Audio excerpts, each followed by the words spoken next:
Minsan lang mainis etong si Coach Mav pero dito nangyari. Ano ba naman ang husay ng kalaban ng sakit sa ulo? Tapos akala mo corner na, check na. Biglang ibabagsak pala dun sa likuran niya. Ang hirap awatin ng opensa nila. Ang lulupit ng point guard na nakalaban namin. Guys, isang hapon pinuntahan ko si Awit. Nagulat ako sa ginagawa niya. Ang dami niyang piniprint. Yan yung mga orders para sa araw na yan. At grabe, sobrang dami talaga. Kaya kung hindi ka pa nakakahabol sa Toy Story collection natin, ay pwede ka pang humabol. Click mo na yung link sa comment section and get your Toy Story collection now. Sa pagbili mo kasi ng jersey, nakatulong ka na dahil lahat po ng kikitain nito ay gagamitin namin para sa mga misyon. Kaya ano pang hinihintay mo, i-click mo na yung link at huwag ka magpapahuli. Anyway, bago natin ituloy ito ay meron muna akong gustong i-share sa inyo. Ito ay isang paalala para dun sa mga naniniwala kay Jesus Christ. Sabi sa Ephesians 2 verse 2, namuhay kayong gaya ng mga taong makamundo.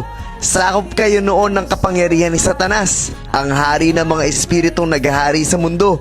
At siya rin ang espiritong kumikilos sa puso ng mga taong ayaw sumunod sa Diyos. So guys, napakalino na merong kumukontrol sa mga taong ayaw sumunod sa Panginoon. Akala lang nila inaabot lang nila yung pangarap nila. Akala nila wala silang tinatapakang mga tao. Lahat kasi yun ay nakabase sa standards ng mundo. Pero hanggat hindi ka sumusunod sa Panginoon, sumusuko sa Panginoon, nabubuhay para sa Kanya, hanggat hindi mo siya tinatanggap ng totoo bilang Panginoon at tagapagligtas mo, ay patuloy kang patatakbuhin ng demonyo ng hindi mo namamalayan. Gaya ng sinabi sa binasa natin, sakop sila ng kapangyarihan ni Satanas. Nakakatakot pakinggan, no? Pero yun ang totoo at ito talaga ang nangyayari. At hanggat wala kang totoong relasyon sa Panginoon, hindi ka makakatakas dito. Kaya nga sobrang nakakauto kasi akala mong okay ka pero winawasa ka na unti-unti. Pinapaniwala ka sa mga bagay na mukhang maganda para lang lumayo ka sa Panginoon. And again, hindi mo to namamalayan.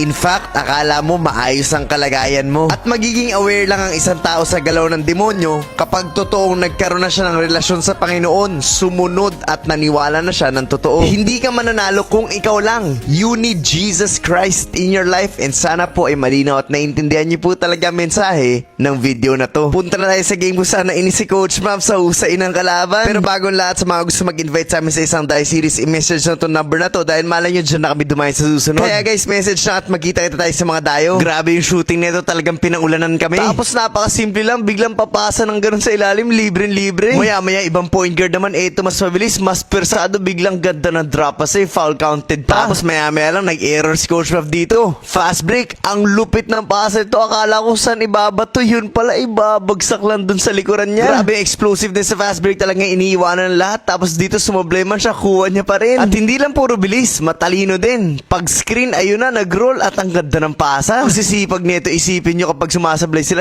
pa rin nakakakuha ng rebound. At ang hirap kalaban ng ganito. At dito ay tuluyan na nga nainis etong si Coach Mav. Napailing at parang hindi alam ang gagawin. Grabe yung teamwork ng mga to. Atake na naman, akala mo pupulap na, biglang may kick out pa. Tapos kahit sabayan mo talagang pumapasok. Pagkatapos kang tirahan sa labas, biglang alley-oop naman dun sa ilalim. Ano pa naman